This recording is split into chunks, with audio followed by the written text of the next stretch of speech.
Por gentileza, abra comigo a sua Bíblia em 1 João, capítulo 2, do versículo 7 ao 11. Nós estamos diante de mais um teste, é o terceiro teste nessa epístola. Nós já vimos o teste da luz. No sermão passado, nós vimos o teste do conhecimento e agora João vai aplicar o teste do amor. João gosta de aplicar teste aos seus alunos e nós seremos então submetidos a mais um teste que está presente nesse trecho que vai do versículo 7 ao versículo 11. Com a palavra de Deus em punho, vamos à leitura. Amados, não lhes escrevo um mandamento novo, mas um mandamento antigo que vocês têm desde o princípio, a mensagem que ouviram. No entanto, o que lhes escrevo é o mandamento novo, o que é verdadeiro nele e em vocês, pois as trevas estão se dissipando e já brilha a verdadeira luz. Quem afirma estar na luz, mas odeia seu irmão, continua nas trevas. Quem ama seu irmão permanece na luz, e nele não há causa de tropeço. Mas quem odeia seu irmão está nas trevas, e anda nas trevas, não sabe para onde vai, porque as trevas o cegaram. Pode tomar seu assento? Como eu disse a vocês, irmãos, nós temos percebido que João constantemente nos aplica testes. Testes para que, ao passar ou reprovar, tenhamos convicções. Ou a convicção de que de fato somos aprovados, ou a convicção de que de fato nós não somos aprovados. João sabe que o verdadeiro cristão possui marcas que são distintivos claros de sua identidade em Cristo. Existem marcas no cristão e João está usando essas marcas como um teste para nós. E ele, mais uma vez, aqui vai nos colocar numa sala de aula, num dia de prova, e nós vamos então passar pelo teste do amor. Agora, imagine junto comigo aqui, todos nós, numa sala de aula de verdade. Você entra nessa sala e você observa no quadro, no fundo, conforme você está vendo na imagem aí, você vê no quadro escrito assim, o teste do amor, 1 João, capítulo 2, versículo 7 ao 11. É um teste de surpresa. E aí cada um de nós senta na mesa, na carteira, pega o seu lápis, a sua borracha, e nós estamos aqui prontos para responder as questões que João vai levantar. Mas nós notamos que esse teste não tem perguntas comuns. Afinal, não é um teste sobre matemática, não é um teste sobre ciências, sobre história. É um teste diferente. E as questões estão escritas de uma forma totalmente diferente. Algumas perguntas como, por exemplo, como você tem amado aqueles que não pensam como você?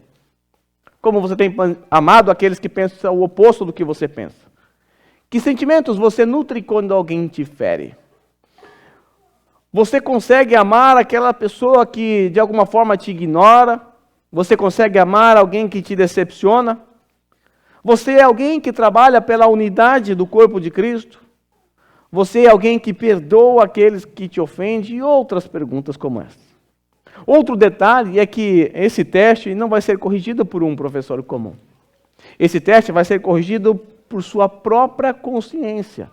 É a sua própria consciência que vai corrigir a prova, que vai avaliar o seu teste. E nós, na nossa consciência, devemos ter 1 João capítulo 2, versículo 10, gravado na nossa mente.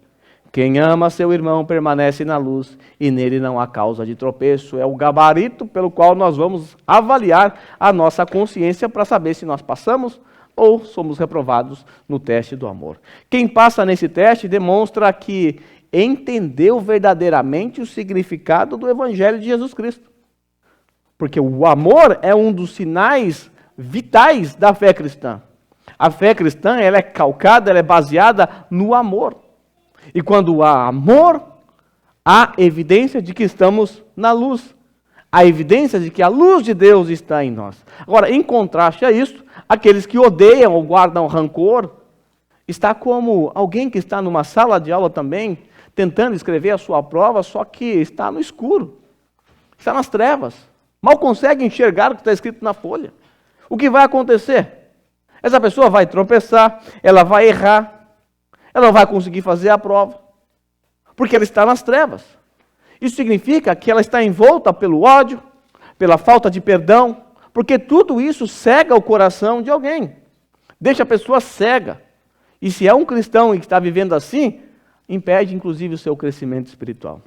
Assim, meus irmãos, esse teste nos lembra que o amor não é um sentimento, não é algo etéreo. Nós pensamos, por causa das novelas que vocês assistiram quando vocês eram ímpios, aquelas novelas da Globo, a gente pensa que o amor é aquela sensação que dá do nada assim, eu estou amando, coraçãozinho saindo da minha cabeça. O amor não é isso, o amor não é algo etéreo, o amor é um mandamento, é uma ordem, é um estilo de vida. Portanto, a palavra de Deus manda que amemos uns aos outros. Existe uma ordem, o amor é uma escolha. É a escolha de servir, é a escolha de perdoar, é a escolha de estender as mãos, é a escolha de ajudar ao próximo, mesmo que isso custe algo para nós. Não é sobre quem merece o nosso amor, é sobre quem decidiu viver como Cristo viveu.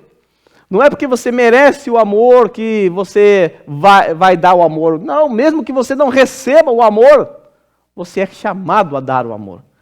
No final, meus irmãos, todos nós estamos nessa sala de aula espiritual. Então, cada relacionamento, cada ofensa, cada oportunidade de perdoar, cada oportunidade de ajudar, é como um teste na nossa pergunta. E nesse teste, cada um de nós pode elaborar perguntas específicas para a nossa própria realidade. O verdadeiro teste do amor, ele não é feito com caneta, não é feito com papel, ele é feito com atitudes e corações moldados pela luz de Jesus Cristo. Pois quem ama, conforme diz João, caminha na luz. Quem odeia, permanece nas trevas. E nesta prova que João está aplicando a nós, a nota não é medida por palavras escritas, mas por ações praticadas. Portanto, está preparado para o teste do amor? João, ele inicia esse trecho que está diante de nós, no versículo 7, afirmando que o mandamento de amar é um mandamento muito antigo. Não é um mandamento que ele inventou, não é um mandamento novo. Ainda que João tivesse autoridade apostólica e poderia escrever algo que não foi registrado no Antigo Testamento, como muitos escritos do Novo Testamento são assim, João apenas quer mostrar para nós que o que ele está dizendo não é algo novo, é algo antigo. Veja o versículo 7, ele vai falar de um antigo mandamento. Ele disse assim: amados, não lhes escrevo um mandamento novo. Meu mandamento não é novo, mas um mandamento antigo. E esse mandamento vocês têm desde o princípio. Afinal, vocês ouviram a mensagem. O mandamento está na mensagem que vocês ouviram. É importante que nós entendamos que o versículo 7, apesar de haver uma ruptura, uma mudança de texto, uma mudança de ideia do versículo 6 para o 7, esse versículo 7, ele funciona, na verdade, o versículo anterior, o versículo 6, funciona como uma dobradiça de uma porta que abre para os dois lados.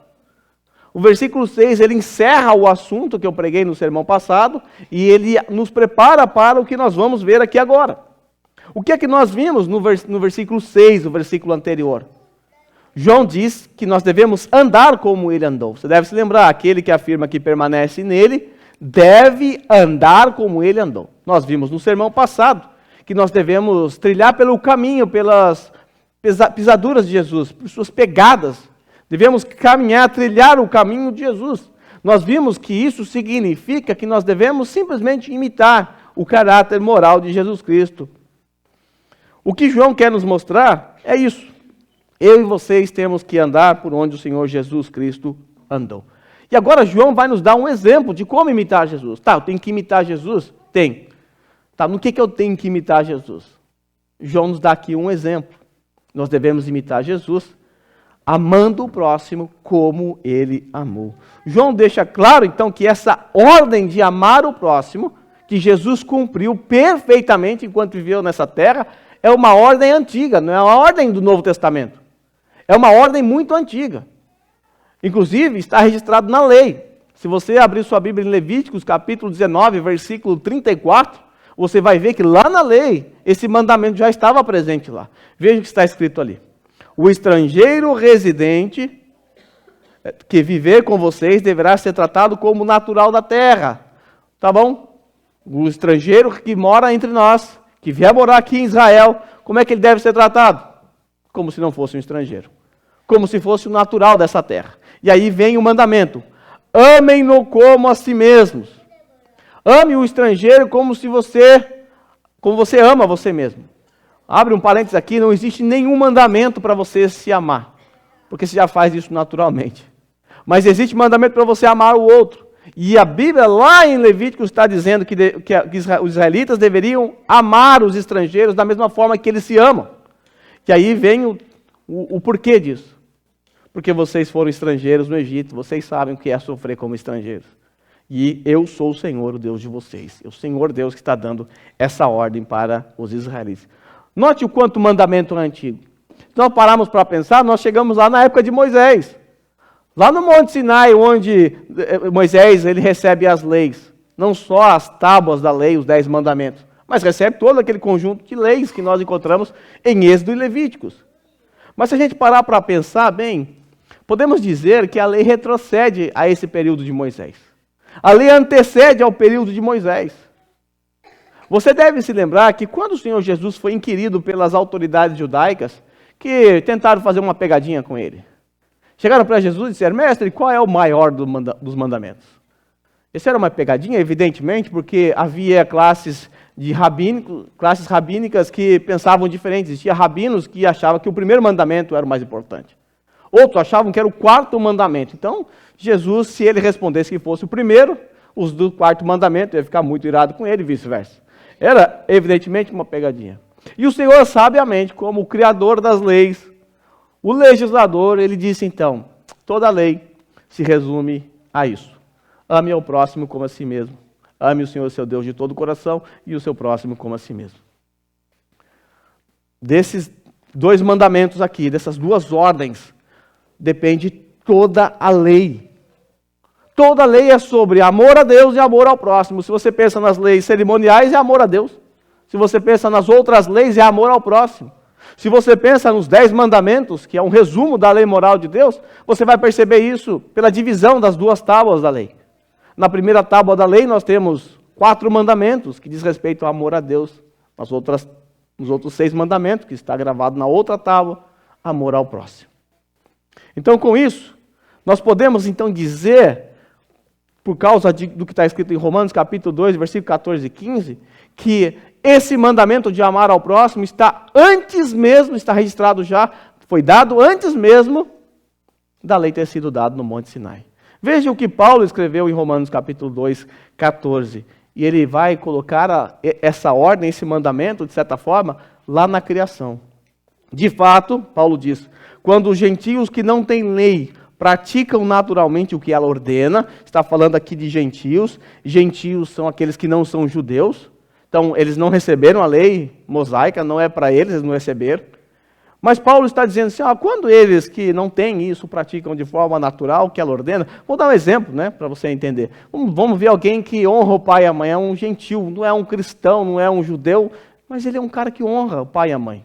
De certa forma, ele está ali, enquadrado ali no 5º mandamento. Vamos pensar numa pessoa, um casal, o marido que não comete adultério. É alguém que, naturalmente, ele está praticando o que a lei ordena.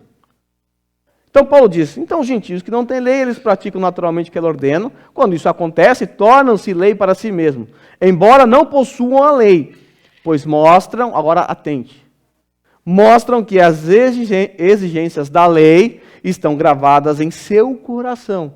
Disso dão testemunho também a sua consciência e os pensamentos deles, ora acusando, ora os defendendo. Note o que Paulo está dizendo, que a lei moral de Deus, ela já está gravada no coração do homem. Isso significa que a lei que foi dada no Monte Sinai, os 10 mandamentos, ela apenas foi registrada em pedras, porque anteriormente ela estava registrada no coração do homem. Isso nos faz pensar que a ordem de amar ao próximo pode ser datada lá do Jardim do Éden. Inclusive, quando Caim mata Abel, ele está quebrando o mandamento de amar o próximo. Ele violou essa lei que certamente estava gravada em seu coração. É importante também entender que esse mandamento reflete o caráter moral de Deus. Afinal, João vai nos dizer, na sua epístola aqui, que Deus é amor. Note, Deus não tem amor. Deus é amor. Faz parte do seu ser, faz parte dos seus atributos. Já aprendemos em aulas passadas ou em sermões passados que há um relacionamento perfeito entre as pessoas da Trindade. Um elo, um relacionamento de amor perfeito entre Pai, Filho e Espírito Santo. E esse relacionamento deve ser espelhado nos filhos de Deus, a saber, em nós. Quando nós chegamos lá em João capítulo 17, lá do Evangelho, texto que nós estudamos recentemente, o que nós encontramos ali? Nós encontramos aquela conhecidíssima oração sacerdotal, onde Jesus, em boa parte de sua oração, está orando por seus discípulos. Veja o que Jesus ora. Jesus disse assim lá no versículo 26. Eu os fiz conhecer, é a parte final da oração, ele termina a oração assim.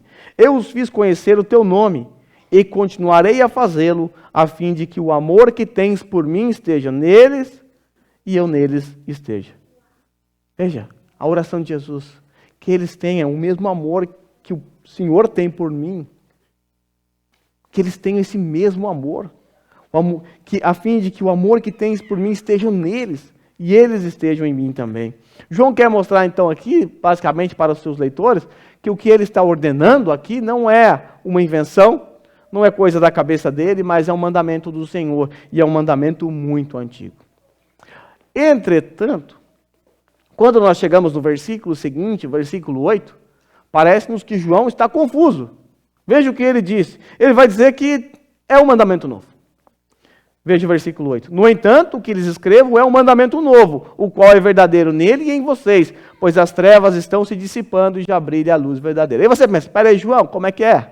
É novo ou antigo? Decide aí, cara. Agora você confundiu a nossa cabeça. Você acabou de falar que era antigo, mas agora você fala que é 8, que é novo no versículo 8? Será que é porque João já estava numa idade avançada, já está meio lelé da cabeça, já não está conseguindo pensar direito? É evidente que não. Esse mandamento, ele é ao mesmo tempo antigo, como a gente acabou de ver, ele pode ser datado desde a criação, mas em certo sentido esse mandamento é novo. E o que João está falando aqui, afirmando aqui, é algo que ele ouviu do Senhor Jesus na noite em que o Senhor Jesus foi traído. Lá no capítulo 13 de João, quando ele está reunido com os seus discípulos, celebrando aquela última Páscoa dele aqui na terra, o Senhor Jesus disse isso a eles. O Senhor Jesus anunciou um novo mandamento. Veja aí, Jesus disse assim, um novo mandamento lhes dou. Aí você espera que Jesus vai dar um novo mandamento. Tá bom, queremos saber que mandamento é esse, Senhor. É novo? Eu gosto de coisa nova, fresquinho. Aí o Senhor Jesus, amem-se uns aos outros. Aí você pensa, mas acabamos de ver que em Levíticos já mandou amar, e eu vou citar um outro texto de Levíticos aqui, para você ver como a lei mandava amar. Agora Levíticos 19, 18, diz assim, não te vingarás, nem guardarás ira contra os filhos do teu povo, mas amarás o teu próximo como a ti mesmo, eu sou o Senhor. O que há de novo aqui, o Senhor? O Senhor diz que é um mandamento novo, mas amar o próximo já está na lei, já é velho, já é antigo. O que há de novo aqui? O que há de novo aqui é o padrão. Existe algo novo nesse mandamento. É o padrão, o parâmetro. Em Deuteronômio, capítulo 19 e 18, ou o texto que eu li anteriormente, Deuteronômio, nós não temos um parâmetro, nós temos apenas uma ordem, você tem que amar. Mas não diz como. Não mostra de que forma. Não tem um exemplo, não tem um parâmetro. Não tem Moisés obedecendo ali perfeitamente para mostrar para eles, olha aqui, ó, é assim que vocês têm que amar, ó como eu amo. Bom, Moisés, vocês sabem que ele ficou bravo com o povo lá, certa feita. Ninguém nessa terra conseguiu amar perfeitamente, então não havia parâmetro. Porque desde Adão todos pecaram, então impossível que houvesse uma obediência perfeita ao mandamento de amar ao Senhor. Por isso, o mandamento de Jesus é novo, porque ele acrescenta o seguinte, o novo mandamento lhes dou, amem uns aos outros. Antigo, agora vem o que é novo. Como eu os amei, vocês devem amar uns aos outros. Percebe que agora nós temos um parâmetro? Nós temos um padrão? Vocês devem amar uns aos outros, é conforme o mandamento antigo. Só que a partir de agora eu quero que vocês olhem para mim e amem o próximo assim como eu amei vocês.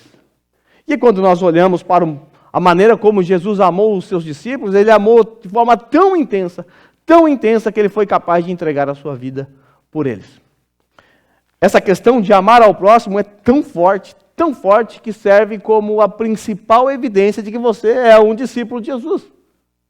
Se você perguntasse lá para Jesus, Senhor, como é que eu faço aí para saber que alguém é um discípulo do Senhor? Como é que faz para saber? E aí o versículo está na tela para vocês. Com isso, se vocês amarem como eu os amei, Com isso, todos saberão que vocês são meus discípulos, se vocês se amarem uns aos outros. Veja, se tornou uma evidência. Isso aqui é novo. E ter Jesus como padrão de amor é novo. Porque antes disso, o único padrão que eles tinham era o padrão de Adão, que foi desobediente, que não conseguiu amar a Deus perfeitamente depois da sua queda. Que ninguém, na verdade, conseguiu depois de Adão, nem eu nem você. Até hoje nós não conseguimos amar como Jesus amou, mas esse é o padrão, é o parâmetro, e serve como um forte testemunho. Assim sendo, o verdadeiro discípulo de Jesus, ou o verdadeiro cristão, é aquele que imita o amor de Cristo em todas as esferas da vida. Paulo, quando escreveu aos Efésios, lá no capítulo 5, versículo 1, Paulo diz o seguinte: sede, pois, imitadores de Deus como filhos amados, e andai em amor. Porque Deus andou em amor. Deus é amor. Sede, pois, imitadores de Deus, imite a Deus como filhos amados, e por isso devem andar em amor, como também Cristo nos amou. Veja, Cristo andou em amor, Ele nos amou. O que Ele fez? Como consequência desse amor, Paulo diz, e se entregou a si mesmo por nós, como oferta e sacrifício a Deus em aroma suave. E é interessante que você continua lendo o capítulo 5, Paulo, ele ensina como a família deve funcionar. E a família deve funcionar fundamentada também no amor de Cristo. Nós aprendemos lá em Efésios que as mulheres devem ser submissas ao seu marido em amor. Nós aprendemos que o marido deve amar a esposa como Cristo amou a igreja e se entregou por ela. Veja, amor. Os filhos que amam os seus pais são aqueles que honram-os através da obediência, ou seja, aqueles que obedecem aos seus pais. Os pais que amam seus filhos são aqueles que criam na disciplina e na admoestação do Senhor. Esse é o raciocínio do capítulo 5 e capítulo 6. O amor. Depois ele vai falar dos servos, vai falar também com base no amor. Por quê? Porque é no lar, é na igreja, é na comunidade da fé, é em todos os lugares, em todas as esferas dessa vida que nós somos postos à prova. E devemos amar. E aí Paulo também não deixa barato. Ele também mostra que o amor deve estar também presente na comunidade da fé. O amor deve nortear a comunidade da fé. Veja Efésios capítulo 4, versículo 1 e 3. Paulo diz assim: rogo-vos, pois, eu, prisioneiro no Senhor, que andeis de modo digno da vossa vocação. Bom, devemos andar como cristãos de modo digno da nossa vocação. Paulo diz que essa é a vocação a que nós fomos chamados. E devemos exercer essa vocação, Paulo diz, com toda a humildade, mansidão, longanimidade, suportando-vos uns aos outros em amor. Na comunidade da fé vai ser necessário suportar uns aos outros em amor. Porque o que é a comunidade? A comunidade é um amontoado de pessoas com ideias, pensamentos e gostos diferentes. E os gostos não vão se bater. Os pensamentos não vão se bater. As ideias não batem às vezes. Nós precisamos, então, aprender a suportar uns aos outros em amor, aprender a suportar as deficiências dos outros em amor. Nós somos um gatinho quando nós erramos, mas quando alguém erra contra nós, nós somos um leão bravo e feroz e vamos para cima com as nossas garras. Devemos suportar em amor. Sabemos que nós devemos amar nossos irmãos, tá, mas cadê o parâmetro do amor? De que forma eu devo amar meus irmãos? João, lá em 1 João, capítulo 3, versículo 16, ele deixou o parâmetro registrado ali. Nisto conhecemos o amor. O que é o amor, João? Diga logo. O amor é que Cristo deu a sua vida por nós. É assim, isso é muito amor. E aí João complementa. Devemos dar a nossa vida pelos irmãos. Conhecemos o amor está em Cristo, foi mostrado através da vida de Cristo, na sua morte principalmente. E nós devemos fazer o quê? A mesma coisa. Dar a nossa vida pelos nossos irmãos. E você que é membro dessa igreja, você deve se lembrar que lá no parágrafo 2 do nosso pacto de membresia, nós prometemos o quê? Caminhar juntos em amor fraternal. Caminhar juntos em amor fraternal, cuidando uns dos outros. É o que está lá no parágrafo 2 do nosso pacto de membresia. Portanto, meus irmãos, nós não podemos nos esquecer que o amor é o sinal visível de que nós somos discípulos de Jesus. É a marca, é um dos distintivos e um dos mais fortes de que nós somos de fato discípulos de Jesus, porque o discípulo de Jesus, é aquele que imita o seu mestre, amando como ele amou. Quando nós chegamos do versículo 9 ao 11, após João apresentar o mandamento, dizer que ele é antigo e novo ao mesmo tempo, agora nós vamos aqui olhar para o gabarito desse teste. Nós já sabemos que o teste manda nós amarmos. E o teste ele é aplicado à nossa consciência. E as perguntas elaboradas devem ser elaboradas pela sua consciência, ao avaliar como você pensa sobre os seus irmãos, como você trata seus irmãos. Então você vai elaborar as questões. E agora eu vou apresentar a vocês o gabarito. O gabarito desse teste está no versículo 9, 10 e 11. João diz assim: quem afirma estar na luz, mas odeia seu irmão, continua nas trevas. Quem ama seu irmão permanece na luz, e nele não há causa de tropeço. Mas quem odeia seu irmão está nas trevas, e anda nas trevas. Não sabe para onde vai, porque as trevas o cegaram. De acordo com esse gabarito, que está aqui diante de nós, se você é em uma das questões do teste, ou você conseguiu afirmar na questão do teste que você anda na luz, tem a pergunta lá, você é alguém que anda na luz? Você afirmou positivamente, eu sou alguém que anda na luz. Então você deve olhar para esse gabarito e pensar, eu amo meus irmãos? Existe alguém que eu não amo? Se houver alguém que eu não amo, então eu respondi errado. Eu não estou na luz, de fato. Note como João, ele afirma, deixa claro para nós aqui nas entrelinhas, que odiar o irmão indica falta do verdadeiro conhecimento de Deus. Você deve se lembrar que isso está conectado com o que eu preguei na semana passada. Sermão passado. O teste do conhecimento. Lembra que todo conhecimento deve desembocar em prática?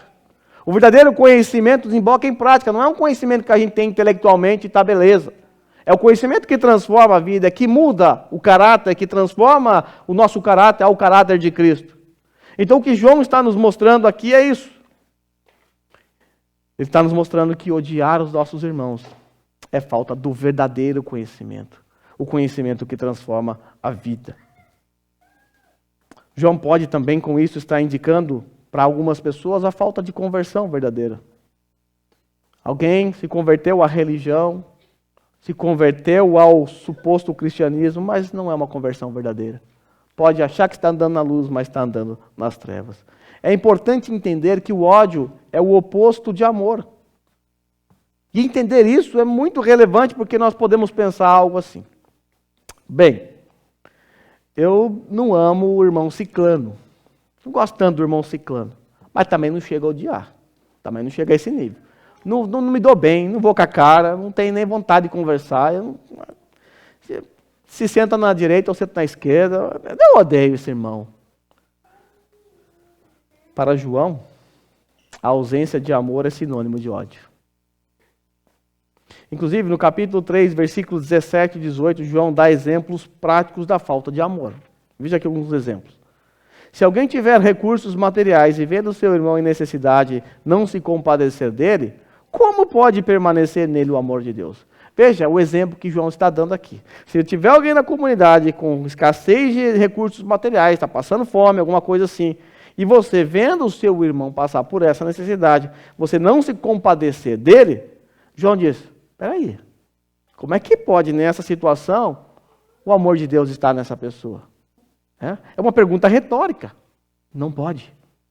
E aí João complementa, filhinhos, não amemos de palavras. Amar de palavra é fácil. Todo mundo consegue amar de palavras.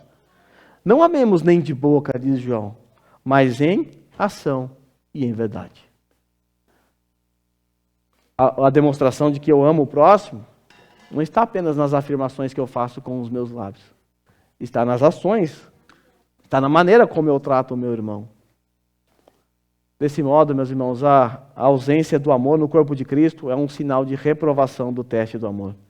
Significando que aqueles que estão reprovados estão cegos, conforme o texto diz, não sabem para onde estão indo e estão andando em trevas. Por outro lado, se você ama seu irmão, você passou no teste, isso significa que você permanece na luz. Significa que não haverá tropeços, porque você está andando onde há luz. Porque você está na luz, não está nas trevas. Agora, como é que nós podemos saber se a nossa comunidade é aprovada no teste do amor? Vamos pensar na nossa igreja, aqui na nossa comunidade. Será que nós estamos sendo aprovados nesse teste do amor? Como descobrir isso? Bom, existe uma maneira muito prática de descobrir se nós realmente estamos vivendo dessa forma, passando o teste do amor. Basta refletir se na comunidade há unidade. Porque a falta de amor gera desunião. A unidade, ela mostra, é um exemplo, é uma evidência de que há amor. A igreja de Cristo, ela é edificada sobre o pilar do amor. E é o amor que nos une, porque o amor de Cristo nos uniu a Ele e nos uniu uns aos outros. Se não há unidade, é porque não há amor. Essa é a conclusão óbvia. Quando nós estudamos o capítulo 17 de João, algum tempo atrás, nós encontramos ali, como eu disse há pouco, a oração sacerdotal de Jesus. E o Senhor Jesus, naquela oração, teve como alvo principal, ao orar para os seus discípulos, a unidade. Ele pede por unidade dos seus discípulos, por unidade dos crentes. Vamos dar uma olhada de maneira bem breve aqui na oração de Jesus no capítulo 17. O capítulo 17, ele revela aqui, traz a oração de Jesus, e essa oração pode ser dividida em 3 partes. Do versículo 1 ao 5, o Senhor Jesus está fazendo o que aqui? Ele está orando por si mesmo, está dizendo ao Pai, diante dos seus discípulos, que é chegada a hora dele ir embora. É chegada a hora do Filho ser glorificado, é a hora do Filho ir para a cruz. Veja, 5 versículos onde Jesus fala com o Pai, sem ficar pedindo coisas aqui, sem ficar choramingando, ele apenas está dizendo ao Pai que chegou a hora dele ser glorificado, para que o Pai glorifique o Filho, como o Filho glorifica o Pai. A segunda parte da oração, que vai do versículo 6 a 19, Jesus ele ora pelos 11 discípulos dele. 11 porque Judas já tinha saído para entregar Jesus.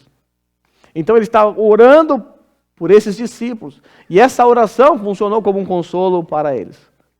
Do versículo 20 ao 26, Jesus ora pelos futuros discípulos que um dia creriam nele. E aqui nós nos encontramos. Nós fazemos parte desse grupo de discípulos que o Senhor Jesus orou lá no jardim do Getsêmani. Quando nós olhamos para um quadro como esse, onde o Senhor Jesus está ali no corredor da morte já, ele a seguir, Judas chega, Jesus é preso, é julgado clandestinamente, de noite e de manhã ele está diante de Pôncio Pilatos, é morto e você sabe o fim da história. Jesus já está prestes a partir, está à sombra de sua cruz e ele pouco orou por si. Veja o espírito outrocêntrico de Jesus, ele está preocupado com os seus discípulos, ele não está preocupado consigo mesmo. Ele está focado nos seus discípulos, ele está orando por seus discípulos, ele está orando por aqueles discípulos próximos dele e também está orando por nós ali. Essas são as últimas palavras de Jesus diante dos discípulos. E últimas palavras são importantes. Quando nós temos que dar a última palavra para algum ente querido, ou se você vai morrer, você está morrendo, você tem que dar uma última palavra sua para o seu ente querido. Você não vai gastar esse tempo com palavras vazias. Você vai falar aquelas palavras que você quer que a pessoa saiba. São palavras importantes, você vai falar as coisas mais importantes para aquela pessoa. E o Senhor Jesus está nessa situação diante dos seus discípulos. E o que o Senhor Jesus diz de tão importante? O que é que o Senhor Jesus pediu nessa oração em nosso favor? Que era algo que ele estava falando na presença dos seus discípulos. O que é que o Senhor Jesus queria que soubéssemos hoje? Veja o que o Senhor queria. O Senhor queria que soubéssemos que nós fomos salvos para viver em unidade. Ele queria que os seus discípulos entendessem que eles devem viver em unidade. Isso é impressionante. É impressionante. Jesus fala da unidade do corpo de Cristo. E essa não é a primeira vez que Jesus fala de unidade nessa oração. No versículo 11, parte B, Jesus orou assim. Veja a unidade. Pai Santo, protege-os em teu nome, nome que me deste, para que sejam um. Unidade. Para que sejam um assim como somos um. Olha a oração de Jesus.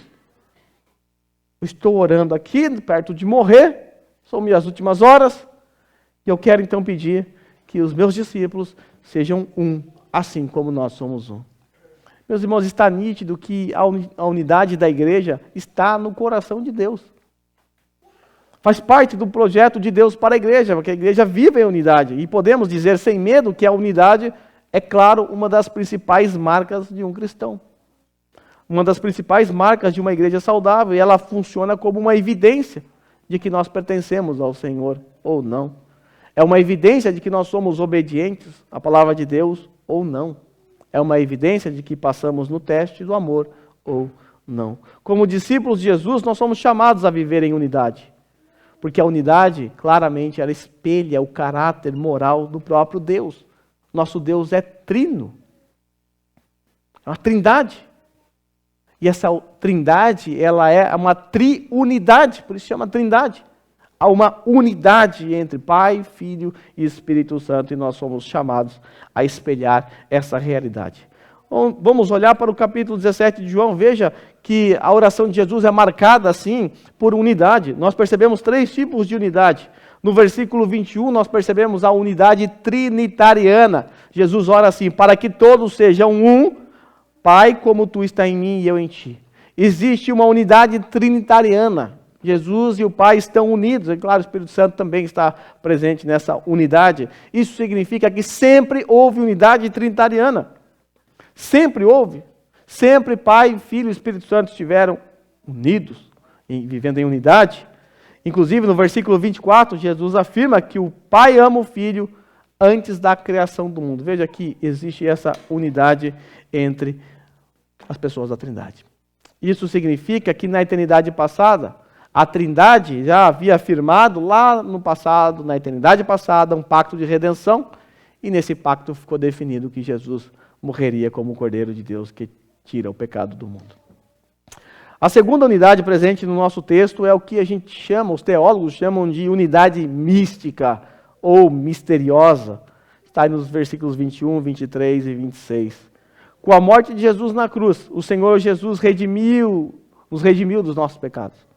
O Senhor Jesus nos perdoou, Ele pagou o preço da nossa redenção. E por causa da sua cruz, nós fomos unidos a Ele.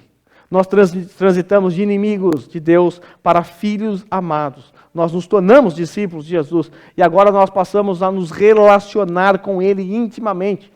Porque nós estamos nele. Ele está em nós. É isso que é a ideia da unidade mística ou misteriosa. É misteriosa porque não tem como explicar isso racionalmente. A união mística, por exemplo, pode ser percebida naqueles famosos textos em que Paulo diz, nele nós temos a redenção, ou em textos onde Paulo diz, em Cristo, através dele, por ele. São textos que revelam essa unidade mística, essa união que nós temos com Cristo e recebemos dele, portanto, os benefícios de estarmos ligados ao Senhor Jesus Cristo. No versículo 23, Jesus diz, eu neles, tu em mim. Aqui é a união mística. Versículo 26, eu os fiz conhecer o teu nome e continuarei a fazê-lo, a fim de que o amor que tem por mim esteja neles, e eu neles esteja. O Senhor Jesus está em nós, de forma que a gente não sabe explicar, por isso que é místico. Percebe que por estarmos em Cristo, nós somos espiritualmente abençoados?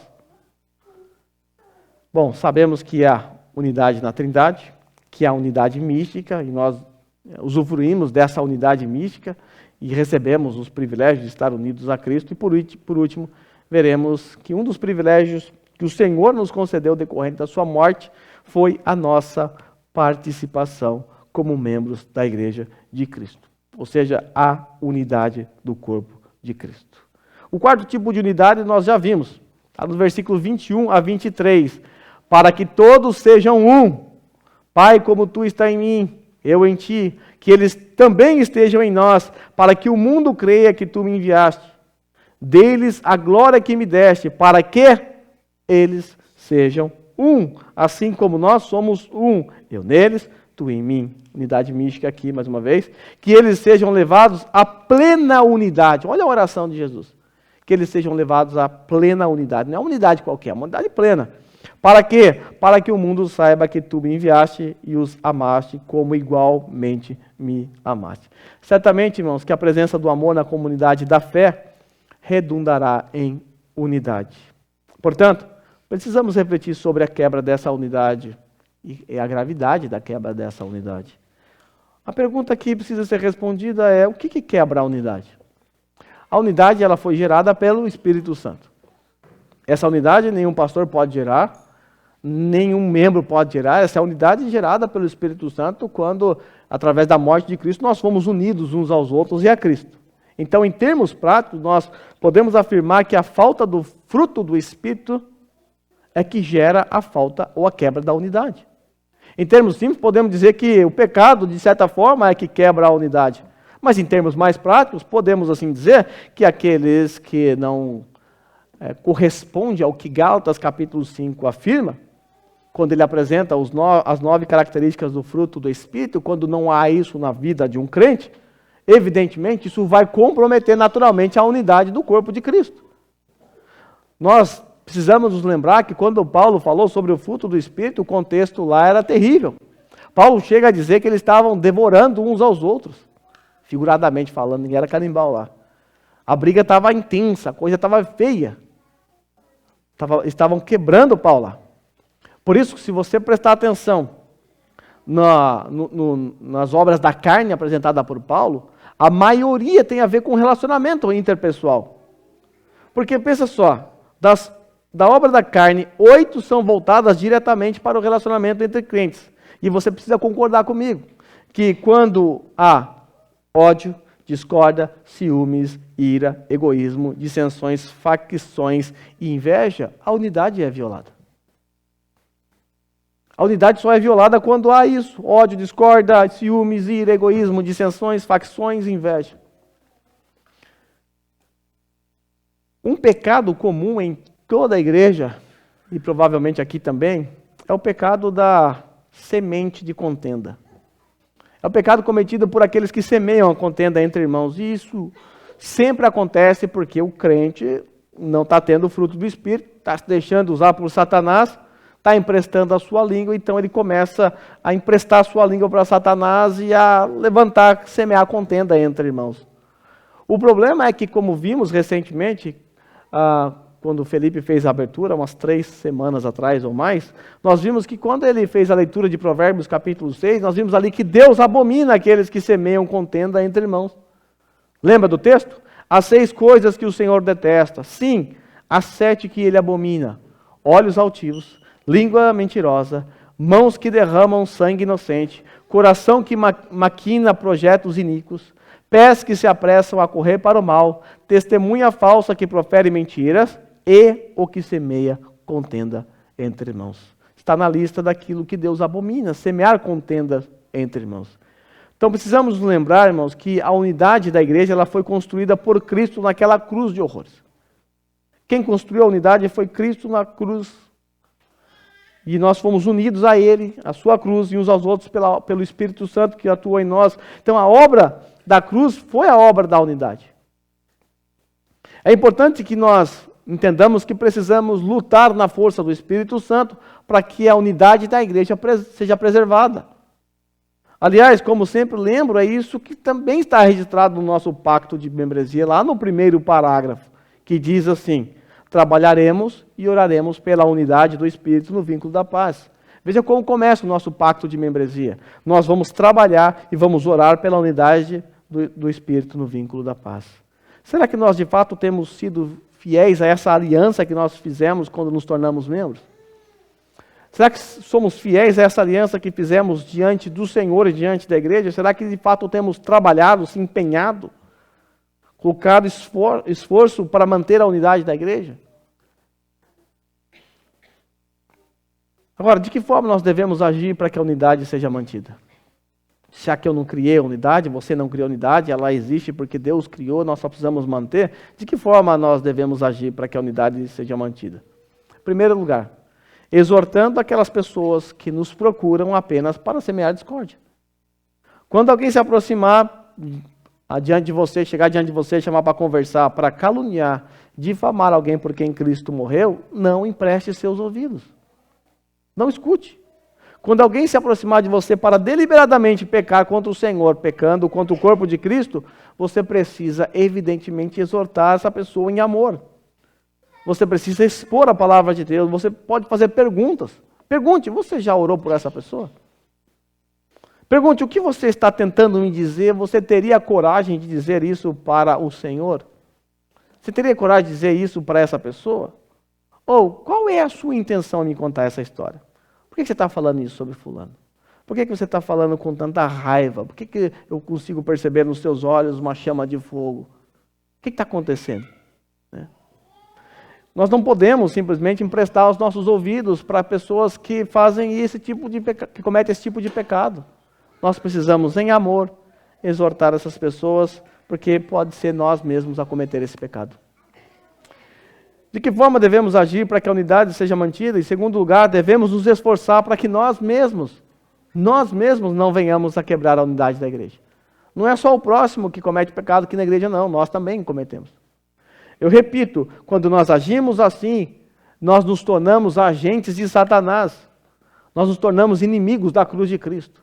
Satanás odeia tudo aquilo que Deus ama. Satanás odeia tudo aquilo que Deus cria. Deus criou a unidade. Por isso Satanás odeia. Ele odeia tudo aquilo que Deus criou. Por isso que ele vai atacar a igreja, ele vai atacar a sua mente, ele vai tentar minar a unidade da igreja. E para fazer isso, ele não vai mandar Satanás, uns demônios vir atrás de você. Ele vai usar irmãos que não estão cuidando da sua vida, que não estão vigiando, que não estão se santificando pela palavra. Pessoas que se tornam susceptíveis, portanto, se tornam instrumentos de Satanás. Como eu disse a vocês, na igreja dos Gálatas, Satanás estava usando a vida de irmãos para destruir aquela igreja. Capítulo 5, versículo 15, Paulo diz assim: mas se vocês se mordem e se devoram uns aos outros, cuidado para não se destruírem mutuamente. Quando um se levanta contra o outro, é como se você estivesse atacando o seu próprio corpo. Comece a golpear o seu próprio corpo com uma faca, no fim, você vai se destruir. Você pode não gostar do seu pé, se achar ele tudo torto, feio, unha encravada, não gosta disso aqui, sai dando facada ali. Uma hora você acerta uma veia muito importante que passa ali, aí você vai ver onde você vai parar. Você vai se destruir mutuamente. Nós somos um corpo, pertencemos ao mesmo corpo. Portanto, temos que amar cada membro desse corpo. Precisamos, assim, então, nos policiar para que não venhamos a ser pedra de tropeço para aqueles que Cristo ama. Nós acabamos de ver, irmãos, que as obras da carne presentes na vida do crente, lógico, do crente que não vigia, que não toma cuidado, acaba por colocar a unidade da igreja em risco.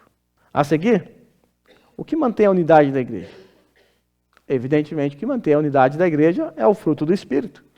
Mas o fruto do Espírito é amor, alegria, paz, paciência, amabilidade, bondade, fidelidade, mansidão e domínio próprio. Sei que as crianças estão cantando a musiquinha aí, né? Note que sempre que o irmão se levanta contra o outro dentro da comunidade da fé, evidentemente é porque faltou amor, evidentemente é porque faltou paz, faltou paciência, faltou bondade da parte dele, fidelidade ao Senhor e também ao corpo, mansidão, e quase sempre faltou domínio próprio. Ter o fruto do Espírito presente na vida é apenas um sinônimo de santificação. É isso que significa o fruto do Espírito. Em outras palavras, é ser santo, santificação. Inclusive, lá na oração sacerdotal de novo, o Senhor Jesus orou assim, olha que interessante, santifica-os na verdade, a tua palavra é a verdade. A palavra não é somente um instrumento de Deus para a nossa conversão. A palavra, segundo a oração de Jesus, é também um instrumento de Deus para a nossa santificação. E o que mantém a unidade da igreja? A santificação, o fruto do Espírito. Veja como Jesus, no versículo 20 e 21 do nosso texto, mostra que a palavra de Deus, de João 17, mostra que a palavra de Deus é responsável por não somente por nossa salvação, mas também pela manutenção da unidade. Olha que oração interessante de Jesus nesse momento. Minha oração não é apenas por eles. Está falando dos discípulos próximos. Rogo também por aqueles que crerão, terão fé, por meio do quê? Por meio da mensagem deles. A mensagem que aqueles discípulos, apóstolos de Jesus pregariam. E eu pergunto, você chegou à fé como? Não foi por ouvir a palavra?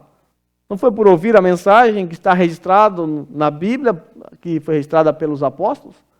Então o Senhor Jesus orou por você para que você cresce nele por meio da mensagem dos discípulos, por meio da palavra. A mensagem dos discípulos agora para nós é a palavra de Deus revelada no Novo Testamento. Para quê?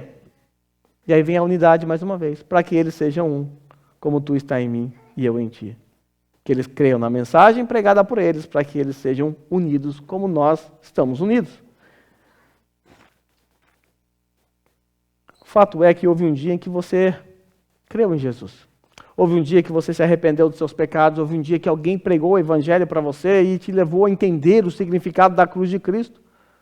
Isso tudo só foi possível, essa conversão, essa mudança, por causa da exposição da palavra de Deus. E aí você creu. Depois que você creu, você se tornou membro de uma igreja, você foi batizado, você passou a ser membro de uma igreja local e agora você está aliançado com os membros dessa igreja local. Mas você também é lembrado que a igreja é um ajuntamento de pessoas diferentes. É um ajuntamento de ideias diferentes. Então, como é possível manter a unidade assim? Como é possível manter a unidade no meio de diversos pensamentos, dessa diversidade terrível? A resposta nós já aprendemos no sermão passado. Cumprindo a lei que ordena amar o nosso próximo como a nós mesmos. E olha que interessante, o amor não faz parte do fruto do Espírito? Certo que sim. O sinal tocou, então a aula vai acabar, quem fez a prova fez, quem não fez vai tomar 0. Tá? Olá, meus irmãos, ao olharmos para esse texto, nós entendemos que o amor não é um sentimento ou algo opcional para o cristão. O amor é uma prova autêntica de que realmente nós conhecemos a Deus. Está aqui a prova. Está aqui uma das evidências. Eu ando na luz? Ando. Me dê uma prova. Ama. Você ama seu irmão? João nos mostra que quem anda na luz, ele vai amar seu irmão. Da mesma forma que mostra que quem não anda na luz e anda nas trevas, vai odiar seu irmão. Então o teste do amor, na verdade, revela se a nossa fé é verdadeira ou apenas baseada em palavras vazias. Amar não é apenas dizer a alguém eu amo, mas é agir com graça, com perdão, com paciência e compaixão, mesmo quando isso custa algo de nós. Às vezes custa a nossa reputação, às vezes custa engolir algumas palavras, às vezes custa algumas coisas. O amor exigido pela palavra de Deus não se limita a essas palavras bonitas que nós podemos pronunciar. Esse amor se manifesta em atitudes concretas, assim como as atitudes de Cristo quando se entregou naquela cruz. Portanto, faça uma avaliação sincera. Você tem amado seu irmão? Você tem andado na luz ou ainda vive em trevas por causa do ressentimento, por causa da indiferença, por causa da falta de perdão? O mundo conhecerá que somos discípulos de Jesus não pela nossa eloquência, não por nossas palavras bonitas, nem pelo nosso conhecimento teórico. Nós seremos conhecidos como discípulos de Jesus através do amor. Lembra?